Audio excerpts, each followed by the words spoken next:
पाहणार आहोत मोठ्या टॉप 9 बातम्या।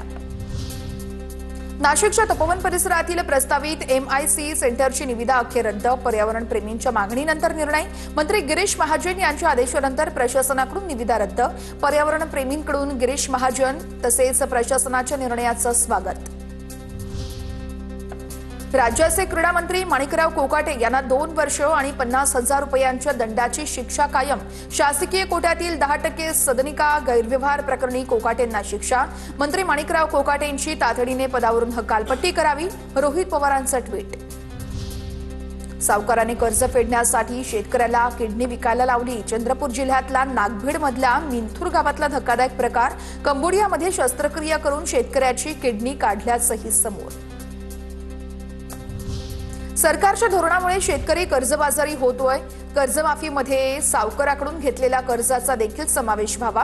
किसान सभेचे नेते अजित नवले यांची मागणी। मुंडवा जमीन गैरव्यवहार प्रकरणी शीतल तेजवानीला 8 दिवसांची पोलीस कोठडी। तेजवानीचा बावधन पोलीस कोठडीमध्ये मुक्काम वाढला। 23 तारखेला पौड न्यायालयामध्ये पुन्हा हजर केलं जाणार।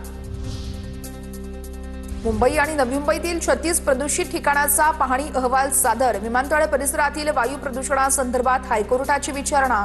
वाढत्या प्रदूषणाचा आढावा घेण्यासाठी 5 सदस्यीय समिती स्थापन। माधुरी हत्यारेला नांदणी मठाच्या जागेत आणण्याचा मार्ग मोकळा। नांदणी मठाच्या जागेमध्ये पुनर्वसनासाठीच्या बांधकामाला पूर्व परवानगी।